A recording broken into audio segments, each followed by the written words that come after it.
So hello guys, welcome back to new vlog. So ಎಲ್ಲರೂ ಹೊಸ ವರ್ಷದಿಂದ ಜಿಮ್ಗೆ ಹೋಗೋಣ ಅಂತ ಜಿಮ್ ಸ್ಟಾರ್ಟ್ ಮಾಡಿರ್ತಾರೆ. ಸೊ ಅವ್ರು ಬಿಗಿನರ್ಸ್ ಆಗಿರೋದ್ ಕಾರಣದಿಂದ ಸೊ ಈ 7 ಮಿಸ್ಟೇಕ್ ಮಾಡಿದ್ರೆ ಗ್ಯಾರಂಟಿ ಹೇಳ್ತೀನಿ ನೀವು ಜಿಮ್ಮಲ್ಲಿ ಪ್ರೋಗ್ರೆಸ್ ಮಾಡೋಕ್ಕಾಗಲ್ಲ. ಸೊ ಈ 7 ಮಿಸ್ಟೇಕ್ಸ್ ಏನಂದ್ರೆ ಎಕ್ಸ್ಪ್ಲೈನ್ ಮಾಡ್ತೀನಿ. ಸೊ 6th ಅಂತೂ ತುಂಬ ಇಂಪಾರ್ಟೆಂಟ್. ಸೊ ಬನ್ನಿ ಸ್ಟಾರ್ಟ್ ಮಾಡೋಣ ಫಸ್ಟ್ನೇ ಪಾಯಿಂಟಿಂದ. ಸೊ ಫಸ್ಟ್ ಒಂದು ಬಂದು don't skip warm up. So ನೀವು ವಾರ್ಮ್ ಅಪ್ ಏನಾದರೂ ವರ್ಕೌಟ್ ಮಾಡೋಕ್ಕೆ ಮುಂಚೆ ಮಾಡಲಿಲ್ಲ ಅಂದರೆ ಸೊ ಬಿಗಿನರ್ಸ್ ಆಗಿರ್ತೀರಾ, ಮಸಲ್ ಇಂಜುರಿ ಅಂತೂ ಗ್ಯಾರಂಟಿ. ಸೊ ಹಾಗಾಗಿ ವರ್ಕೌಟ್ ಮಾಡೋಕ್ಕಿಂತ ಮುಂಚೆ ಒಂದು 10 ಮಿನಿಟ್ಸ್ ವಾರ್ಮ್ ಅಪ್ ಮಾಡಿ, ಸ್ಟ್ರೆಚಸ್ ಮಾಡಿ. ಹಾಗೆ ಜಿಮ್ಮಲ್ಲಿ ಏನಾದ್ರು ಟ್ರೆಡ್ಮಿಲ್ ಇದ್ದರೆ ಒಂದು 10 ಮಿನಿಟ್ಸ್ ವಾಕ್ ಮಾಡಿ, ಇಲ್ಲಾಂದ್ರೆ 5 ಮಿನಿಟ್ಸ್ ರನ್ ಮಾಡಿ ವರ್ಕೌಟ್ನ ಸ್ಟಾರ್ಟ್ ಮಾಡಿ. ನೀವು ಬಿಗಿನರ್ಸ್ ಆಗಿರ್ತೀರಾ, ಯಾವತ್ತೂ ವೇಟ್ ಎತ್ತಿರಲ್ಲ. ಸೊ ಜಿಮ್ಮಿಗೆ ಬಂದಾಗ ವೇಟ್ ಎತ್ತಕ್ಕೆ ಸ್ಟಾರ್ಟ್ ಮಾಡಿ, ಸಡನ್ನಾಗಿ ಎತ್ತಕ್ಕೆ ಹೋದರೆ ಇಂಜುರಿ ಅಂತೂ ಗ್ಯಾರಂಟಿ ಇರುತ್ತೆ. ಸೊ ಹಾಗಾಗಿ ವರ್ಕೌಟ್ ಮಾಡೋಕ್ಕೆ ಮುಂಚೆ 10 ಮಿನಿಟ್ಸ್ ವರ್ಕ್ ಮಾಡಿ. ಸೊ ಸೆಕೆಂಡ್ ಪಾಯಿಂಟ್ ಬಂದು don't lift heavy wait. So ಹಾಗೆ ಬಿಗಿನರ್ಸ್ ನೀವೇನಾದರೂ ಇನ್ನೂ ನಿಮ್ಗೇನು ಗೊತ್ತೇ ಇರಲ್ಲ ಜಿಮ್ಮಲ್ಲಿ ಹೇಗೆ ವರ್ಕೌಟ್ ಮಾಡೋದು ಹಾಗೆ ಅಂತ.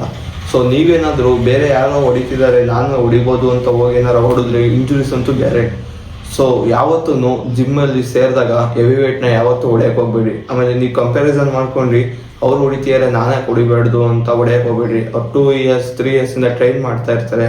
ಸೊ ಹಾಗಾಗಿ ಅವರು ಅಷ್ಟೊಂದು ವೇಟ್ನ ಹೊಡಿತಾರೆ. ಸೊ ನೀವು 2 ಇಯರ್ಸ್ ಹತ್ರ ಎಲ್ಲ ಟ್ರೈನ್ ಮಾಡಿ ವೇಟ್ನ ಹೊಡಿಬೋದು. ಸೊ ಆ್ಯಸ್ ಎ ಬಿಗಿನರ್ಸ್ ಆಗಿ ಸ್ಟಾರ್ಟಿಂಗ್ ಅಷ್ಟೊಂದು ವೇಟ್ ಹೊಡೆಯೋಕೆ ಇಂಜುರೀಸ್ ಅಂತೂ ಗ್ಯಾರಂಟಿ. ಸೊ ಹಾಗಾಗಿ ಸೆಕೆಂಡ್ ಪಾಯಿಂಟ್ನ ಅರ್ಥ ಮಾಡ್ಕೊಂಡು ಅದನ್ನ ಅವಾಯ್ಡ್ ಮಾಡಿ. ಸೊ ಥರ್ಡ್ ಪಾಯಿಂಟ್ ಬಂದು don't copy random workouts. So ನಾನು ಇದಕ್ಕೆ ಏನು ಹೇಳೋಕೆ ಹೇಳ್ತೀನಿ ಅಂದರೆ, ಸೊ ಒಬ್ಬೊಬ್ರು ಅವ್ರಿಗೆ ಒಂದು ಸ್ವಲ್ಪ ಜಿಮ್ ನಾಲೆಜ್ ಇರಲ್ಲ. ಸೊ ಹಾಗಾಗಿ ಅವರು ಒಂದಿನಕ್ಕೆ ಒಂದೇ ಮಸಲ್ ಟ್ರೈನ್ ಮಾಡ್ತಿರ್ತಾರೆ. ಸೊ ನನ್ನ ಸಜೆಷನ್ ಬಂದು ನೀವು ಒಂದು ದಿವಸಕ್ಕೆ 2 ಮಸಲ್ನ ಟ್ರೈನ್ ಮಾಡಬೇಕು. ಸೊ ಯಾಕೆ ಹೇಳತ್ತೀನಿ ಅಂದರೆ, ಸೊ ನ್ಯಾಚುರಲ್ ಬಾಡಿ ಬಿಲ್ಡಿಂಗಲ್ಲಿ ನೀವೇನಾದರೂ ಒಂದು ದಿವಸಕ್ಕೆ ಒಂದೇ ಮಸಲಿಗೆ ಟ್ರೈನ್ ಮಾಡಿದ್ರೆ, ಸೊ ಈಗ ಸೋಮವಾರ ಚೆಸ್ಟ್ ಟ್ರೈನ್ ಮಾಡಿದ್ರೆ ಮತ್ತೆ ಸೋಮವಾರವರೆಗೂ ಚೆಸ್ಟ್ ಟ್ರೈನ್ ಮಾಡ್ತೀರಾ ಅಂದರೆ ಸೊ ಎಷ್ಟು ಗ್ಯಾಪ್ ಐತೆ ಹೇಳ್ರಿ? 6 ಡೇಸ್ ಗ್ಯಾಪ್ ಆಗುತ್ತೆ. ಸೊ ಅದಕ್ಕೆ ನಮ್ಮ ಮಸಲ್ ರಿಕವರಿ ಆಗೋದು 48 ಅವರ್ಸಲ್ಲಿ ರಿಕವರಿ ಆಗುತ್ತೆ ಚೆಸ್ಟ್ ಏನಾದ್ರು ಟ್ರೈನ್ ಮಾಡಿದ್ರೆ. ಸೊ ಹಾಗಾಗಿ 2 ಡೇಸ್ ಬಿಟ್ಟು ಮತ್ತೆ ಟ್ರೈನ್ ಮಾಡಿದ್ರೆ ಏನಾಗಲ್ಲ. ಸೊ ನೀವೇನಾದ್ರು 5 ಡೇಸ್ ರೆಸ್ಟ್ ಕೊಡ್ತೀರಾ ಅಂದರೆ ಅವತ್ತು ಪಂಪ್ ಆಗುತ್ತೆ, ಮಾರನೇ 6 ಡೇಸ್ ಆದಮೇಲೆ ಮತ್ತೆ ಮೊದಲು ಇಳಿದೇ ಹೋಗಿರುತ್ತೆ. ಸೊ ಹಾಗಾಗಿ ರಿಸಲ್ಟ್ ಬರ್ತಾ ಇರಲ್ಲ. ನೀವೇನಾದ್ರು ಹೊಸ್ದಾಗಿ ಜಿಮ್ ಸೇರಿ ನಿಮ್ಮ ವರ್ಕೌಟ್ ಸ್ಪ್ಲಿಟ್ಟಲ್ಲಿ 2 ಮಸಲಿಗೆ ಟ್ರೈನ್ ಮಾಡಿ. ಇವಾಗ ಮಂಡೇ ಇದ್ದರೆ ಜಸ್ಟ್ 2 ಟ್ರೈಸಿಪ್ಸ್, ಆಮೇಲೆ ಟ್ಯೂಸ್ಡೇ ಬ್ಯಾಕ್ ಬೈಸಿಪ್ಸ್, ಆಮೇಲೆ ವೆಡ್ನೆಸ್ಡೇ ಲೆಗ್ಸ್, ಆ ಥರ ಟ್ರೈನ್ ಮಾಡಿ ಲೆಗ್ಸ್ ಆ್ಯಪ್ಸ್. ಸೊ ಆ ಥರ ಟ್ರೈನ್ ಮಾಡೋದ್ರಿಂದ ನಿಮಗೆ ಒಳ್ಳೆ ರಿಸಲ್ಟ್ ಬರುತ್ತೆ. ಸೊ ಯಾವತ್ತೂ ಕೂಡ ಒಂದೇ ಮಸಲಿಗೆ ಟ್ರೈನ್ ಮಾಡಬೇಡಿ. ಅವರಲ್ಲಿ ಇವಾಗ ಯೂಟ್ಯೂಬಲ್ಲೆಲ್ಲ ನೋಡ್ಕೊಂಡು ಬಾಡಿ ಬಿಲ್ಡರ್ಸ್ ಎಲ್ಲ ಒಂದೇ ಮಸಲಿಗೆ ಟ್ರೈನ್ ಮಾಡ್ತಾರೆ. ಸೊ ಅವ್ರದ್ದು ಡಯಟೇ ಬೇರೆ ಇರುತ್ತೆ ಗೈಸ್. ನೀವು ನ್ಯಾಚುರಲ್ ಆಗಿ ಬಿಲ್ಡ್ ಮಾಡ್ತಿರ್ತೀರ, ಅವರು ಅನ್ಯಾಚುರಲ್ ಆಗಿ ಬಿಲ್ಡ್ ಮಾಡ್ತಿರ್ತಾರೆ.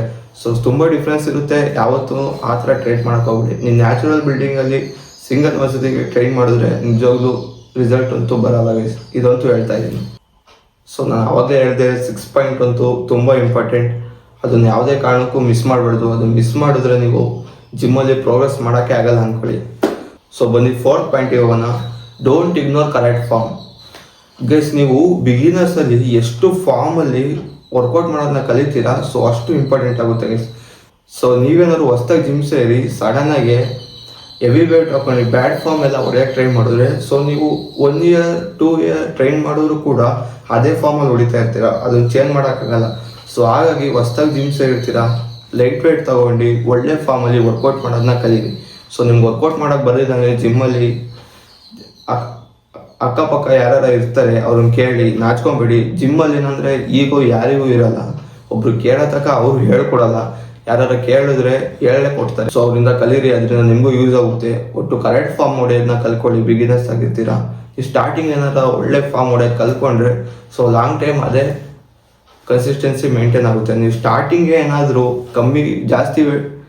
ಜಾಸ್ತಿ ವೇಟ್ ತೊಗೊಂಡು ಬ್ಯಾಡ್ ಫಾರ್ಮಲ್ಲಿ ಹೊಡೆಯೋಕೆ ಟ್ರೈ ಮಾಡಿದ್ರೆ ನಾನು ಗ್ಯಾರಂಟಿ 1 ಇಯರ್ 2 ಇಯರ್ ಬಿಟ್ಕೊಂಡು ನಾವು ಫಾರ್ಮ್ ಕರೆಕ್ಟ್ ಮಾಡೋಕ್ಕಾಗಲ್ಲ. ಸೊ ಹಾಗಾಗಿ ಲೈಟ್ ವೇಟಿಂದ ಸ್ಟಾರ್ಟ್ ಮಾಡಿ ಕರೆಕ್ಟ್ ಫಾರ್ಮ್ ಕಲೀರಿ, ಆಮೇಲೆ ಹೋಗ್ತಾ ನೀವೇ ಹೆವಿ ವೇಟ್ ಹೊಡೀರಿ.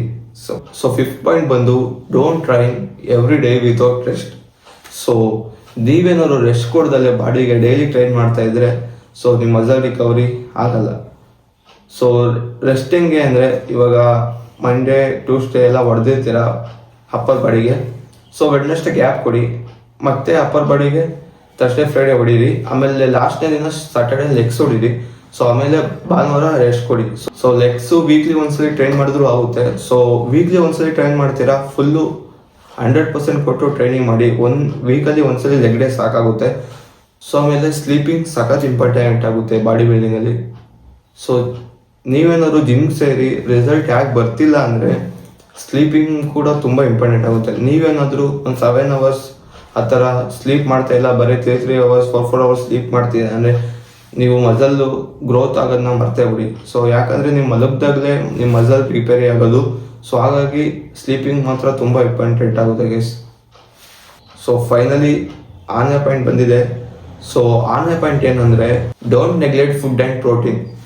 ಸೊ ನೀವೇನೇ ವರ್ಕೌಟ್ ಮಾಡಿ, ಏನೇ ಫಾರ್ಮಲ್ಲಿ ಟ್ರೈನ್ ಮಾಡಿದ್ರು, ನಿಮ್ಮ ಫುಡ್ಡು ಡಯಟು ನೀಟಾಗಿಲ್ಲ ಅಂದರೆ ಮಸಲ್ ರಿಕವರಿ ಆಗಲ್ಲ, ಮಸಲ್ ಗ್ರೋತ್ ಆಗಲ್ಲ.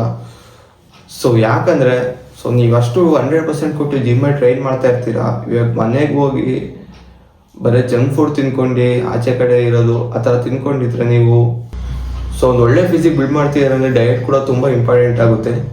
ಸೊ ನೀವೇನಾದರೂ ಫ್ಯಾಟ್ ಲಾಸ್ ಮಾಡ್ತಾ ಇರ್ತೀರ ಅಂದರೆ ಆಚೆ ಕಡೆ ಜಂಕ್ ಫುಡ್ನ ತಿನ್ನೋದು ಇವಾಗಲೇ ಬಿಡಿ. ಸೊ ಯಾಕಂದರೆ ನೀವು ಜಂಕ್ ಫುಡ್ ತಿನ್ನೋದ್ರಿಂದ ಮತ್ತೆ ನೀವು ಎಷ್ಟೇ ವರ್ಕೌಟ್ ಮಾಡಿದ್ರು ಇಲ್ಲಿ ಕ್ಯಾಲರೀಸ್ ಬರ್ನ್ ಮಾಡೋಕ್ಕೆ 1/2 hour 1 hour ಟ್ರೆಡ್ಮಿಲಲ್ಲಿ ವಾಕ್ ಮಾಡ್ತೀರಾ, ಅಲ್ಲಿ ಹೋಗಿ ಪಿಜ್ಜಾನೋ ಬರ್ಗರೋ ತಿಂದ್ಬಿಟ್ರೆ ಮತ್ತೆ ಅಷ್ಟೇ ಕ್ಯಾಲರೀಸು ನಿಮ್ಮ ಬಾಡಿ ಇಂಟ್ಯಾಕ್ ಮಾಡುತ್ತೆ. ಸೊ ಅದರಿಂದ ವೇಸ್ಟ್ ವರ್ಕೌಟ್ ಮಾಡೋದು. ಸೊ ಹಾಗಾಗಿ ಡಯಟ್ ನೀಟಾಗಿ ಇಟ್ಕೊಳ್ಳಿ. ಸೊ ಡಯಟ್ ಏನು ಅಂದರೆ ವೆಜಿಟೇಬಲ್ಸ್, ಇವಾಗ ಪ್ರೋಟೀನ್ ಆ ಥರ ಎಲ್ಲ ಆಗೋಕ್ಕೆ ದುಡ್ಡಿಲ್ಲ ಅಂದರೆ ಮನೇಲಿರೋ ಫುಡ್ಡೇ ತಿನ್ನಿ, ಮೊಟ್ಟೆ ತಿನ್ನಿ, ಆಮೇಲೆ ವೆಜಿಟೇಬಲ್ಸ್ ತಿನ್ನಿ, ಹಾಲು ಕುಡೀರಿ. ಆದಷ್ಟು ನಿಮಗೆ ಗೊತ್ತಾಗುತ್ತೆ ತಿನ್ಬೇಕಾದ್ರೆ ಇದು ಹೆಲ್ತ್ ಇದೆಯೋ ಇಲ್ವೋ ಅಂತ. ಅದ್ರ ಕಡೆ ಗಮನ ಕೊಟ್ಟು ಫುಡ್ ಮೇಲೆ ಕಾನ್ಸಂಟ್ರೇಷನ್ ಮಾಡಿ. ಸೊ ಆಮೇಲೆ ಬಿಗಿನರ್ಸ್ಗೆ ನಾವು ಬೆಸ್ಟ್ ರೆಕಮೆಂಡ್ ಮಾಡೋದಂದರೆ ಕ್ರೇಟಿನ್ನ ಯೂಸ್ ಮಾಡಿ. ಕ್ರೇಟಿನ್ ಏನು ಹಾರ್ಮ್ಫುಲ್ ಇಲ್ಲ ಬಾಡಿಗೆ. ಸೊ ನೀವು ವಾಟರ್ ಇಂಟೇಕ್ ಚೆನ್ನಾಗಿ ಮಾಡಬೇಕಾಗುತ್ತೆ ಕ್ರೇಟಿನ್ ತಗೊಂಡ್ರೆ, ಅದೊಂದು. ಸೊ ಕ್ರೇಟಿನ್ ಇಂಟೇಕ್ ಮಾಡೋದ್ರಿಂದ ಜಾಸ್ತಿ ನೀರು ಕುಡಿಯೋದ್ರಿಂದ ನೀವು ವರ್ಕೌಟ್ ಮಾಡ್ತಿರಲ್ಲ, ವಾಟರು ಮಸಲಲ್ಲಿ ಸ್ಟೋರ್ ಆಗುತ್ತೆ, ಅದರಿಂದ ಒಳ್ಳೆ ಪಂಪ್ ಕೊಡುತ್ತೆ. ಬಟ್ ಕ್ರೇಟಿನ್ ಯೂಸ್ ಮಾಡೋದ್ರಿಂದ ಮಸಲ್ ರಿಕವರಿ ಕೂಡ ತುಂಬ ಫಾಸ್ಟಾಗಿ ಆಗುತ್ತೆ. ಸೊ ಹಾಗಾಗಿ ಬಿಗಿನರ್ಸ್ ಕೂಡ ಕ್ರೇಟಿನ್ ಯೂಸ್ ಮಾಡೋದನ್ನ ಸ್ಟಾರ್ಟ್ ಮಾಡಿ ಗೈಸ್. ಸೊ ಗೈಸ್ 7 ಪಾಯಿಂಟ್ ಬಂದು don't expect instant result. So ಇದಕ್ಕೆ ಏನು ಹೇಳ್ತೀನಿ ಅಂದರೆ ನೀವು ಹೋಗಿ 1 month 2 month ಆಗಿರುತ್ತೆ, ನೀವು ಒಳ್ಳೆ ಫಿಸಿಕ್ಕು, ನನಗೆ ಆ್ಯಪ್ಸ್ ಬೇಕು, ಚೆಸ್ಟ್ ಬೇಕು, ಇಷ್ಟು ದೊಡ್ಡ ಬೈಸಿಪ್ಸ್ ಬೇಕು ಅಂದರೆ ಯಾವುದೇ ಕಾರಣಕ್ಕೂ ಸಾಧ್ಯ ಇಲ್ಲ. ಸೊ ಇದು ಟೈಮ್ ಇಡುತ್ತೆ. ಬಾಡಿ ಬಿಲ್ಡಿಂಗ್ ಅನ್ನೋದು slow process game. So 1 month 2 months 3 months ಆ ಥರ ಟೈಮ್ ತಗೊಳುತ್ತೆ. ಅದ್ರ ಜೊತೆ ಒಳ್ಳೆ ಡಯಟು ಫುಡ್ಡು ಇಂಟ್ಯಾಕ್ ಮಾಡಿದ್ರೆ ಬಾಡಿಗೆ ರಿಸಲ್ಟ್ ಮಾತ್ರ ತುಂಬ ಚೆನ್ನಾಗಿ ಬರುತ್ತೆ. ಸೊ ಹಾಗಾಗಿ ಕಂಪ್ಯಾರಿಸನ್ ಮಾಡ್ಕೊಬೇಡಿ, ಅವ್ರು ನೋಡಿ ಇವ್ರು ನೋಡಿ, ಅವ್ನು ಹೋಗಿ 2 months ಆಗಿದೆ ಅದೇ ಇಷ್ಟೊಂದು ಬಾಡಿ ಬಿಡಿ. ಸೊ ನಿಮಗೆ ಗೊತ್ತಿಲ್ಲ ಅವ್ನು ಹೆಂಗೆ ಬಾಡಿ ಬರ್ಸ್ತೀನಿ ಅಂತ. ಸೊ ಸೋಷಿಯಲ್ ಮೀಡಿಯಾ ನೋಡಿ ಕಂಪ್ಯಾರಿಸನ್ ಮಾಡ್ಕೊಬೇಡಿ. ನಿಮ್ದು ಏನು ಹೇಳ್ರಿ ಕೆಲಸ, ಡೈಲಿ ಜಿಮ್ಗೆ ಹೋಗಿ ಒಳ್ಳೆ ಡಯಟ್ ಫುಡ್ ಇಂಟ್ಯಾಕ್ ಮಾಡಿ, ರಿಸಲ್ಟ್ ಬಗ್ಗೆ ಜ್ಞಾನ ಕೊಡಬೇಡಿ. ಒಟ್ಟು ಡೈಲಿ 100% ಕೊಡಿ, ಒಂದಿಲ್ಲ ಒಂದು ದಿವಸ ಒಳ್ಳೆ ರಿಸಲ್ಟ್ ಬಂದೇ ಬರುತ್ತೆ. ಸೊ ಇದಾಗಿತ್ತು 7 ರೂಲ್ಸ್. ಸೊ ಇದನ್ನೇನಾರ ನೀವು ಫಾಲೋ ಮಾಡಿದ್ರೆ ನಾನು 100% ಕೊಡ್ತೀನಿ, ನೀವು ಒಳ್ಳೆ ಫಿಸಿಕ್ನ ಅಚೀವ್ ಮಾಡ್ತೀರಾ.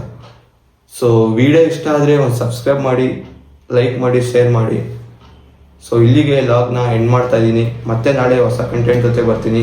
ಅಲ್ಲಿವರೆಗೂ love you fam, peace out guys, bye.